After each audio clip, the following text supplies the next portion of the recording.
سلطان صلاح الدین ایوبی وہ عراق کے ایک چھوٹے سے ایک نواحی قصبے میں پیدا ہوئے تھے اور جب جوان ہوئے تو نور الدین جنگی کے لشکر میں شامل ہو گئے۔ وہ اپنی صلاحیتوں کے بلبوتوں پر سپہ سالار بن گئے اور پھر القدس پر قبضہ کر لیا۔ میرا نام ماہرہ اسرار ہے اور آپ دیکھ رہے ہیں ماہراز ڈائری۔ آج ہم بات کریں گے سلطان صلاح الدین ایوبی کے بارے میں۔ نور الدین جنگی کی وفات کے بعد سلطان صلاح الدین ایوبی حکمرانی پر فائز ہوئے۔ ان کی زندگی کا ایک اولین مقصد یہ تھا کہ وہ بیت المقدس کو عیسائیوں سے آزاد کرائیں، وہی بیت المقدس جس میں رسول اللہ صلی اللہ علیہ وآلہ وسلم نے تمام انبیاء کرام کی امامت فرمائی اور جہاں سے آپ صلی اللہ علیہ وآلہ وسلم عرش تک تشریف لے گئے۔ بیت المقدس تاریخی شہر یروشلم میں موجود ہے، جسے حضرت عمر ابن خطاب نے 638 ہجری میں فتح کیا تھا۔ اس کے بعد سے یروشلم اسلامی سلطنت میں شامل ہو گیا تھا، لیکن مسلمان خلیفہ نے تمام مذہبوں کے ماننے والوں کو بیت المقدس میں آ کر زیارت کرنے کی اجازت دی ہوئی تھی۔ اسی دوران ایک عیسائی راہب پیٹر نے کچھ من گھڑت کہانیاں بنائی، لوگوں کو سنائی اور عیسائیوں کو اس بات کا یقین دلایا کہ مسلمان ان پر ظلم و تشدد کر رہے ہیں، اور اس سے عیسائیوں کو مسلمان کے خلاف بھڑکایا۔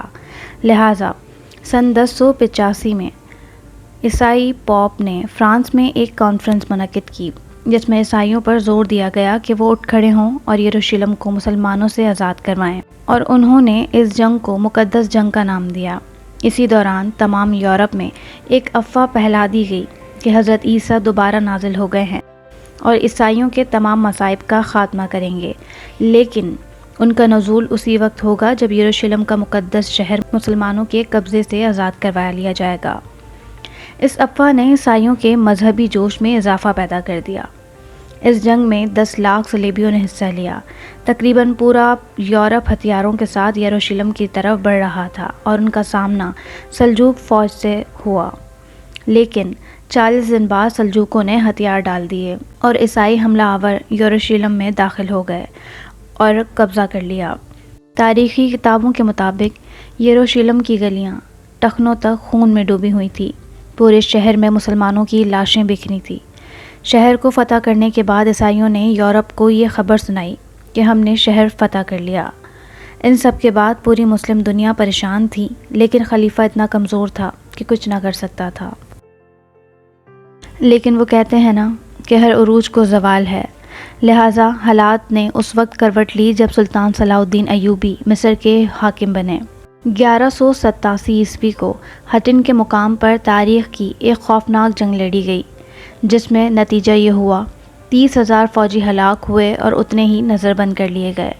حطن کی خبر آگ کی طرح عیسائی دنیا میں پھیل گئی اور پورے یورپ میں صلاح الدین ایوبی کا خوف بیٹھ گیا، جس نے مٹھی بھر لشکر کے ساتھ 60,000 عیسائیوں کو دھول چٹا دی۔ حطن کی فتح کے بعد سلطان نے بیت المقدس کی طرف اپنا رخ کیا اور ایک ہفتوں تک خون ریز جنگ کے بعد عیسائیوں نے ہتھیار ڈال دیے اور بیت المقدس پورے 91 سال بعد دوبارہ مسلمانوں کے قبضے میں آیا۔ سلطان صلاح الدین ایوبی کا غیر مسلموں سے سلوک عین اسلامی تعلیمات کے مطابق تھا، اور یہ اس بات کا ثبوت ہے کہ اسلامی حکومت میں غیر مسلموں کے حقوق بھی اسی طرح محفوظ ہیں جس طرح مسلمانوں کے۔ سن 1193 عیسوی میں آپ کی وفات 55 سال کی عمر میں ہوئی۔ آج وہی سرزمین بیت المقدس فلسطین، جہاں مسلمانوں پر مظالم کے پہاڑ توڑے جا رہے ہیں، یہ سرزمین آج پھر کسی صلاح الدین ایوبی کا انتظار کر رہی ہے۔ ظلم و ستم کی یہ رات طویل ہو چکی ہے کہ اب قبلہ اول منتظر ہے کسی صلاح الدین ایوبی کا۔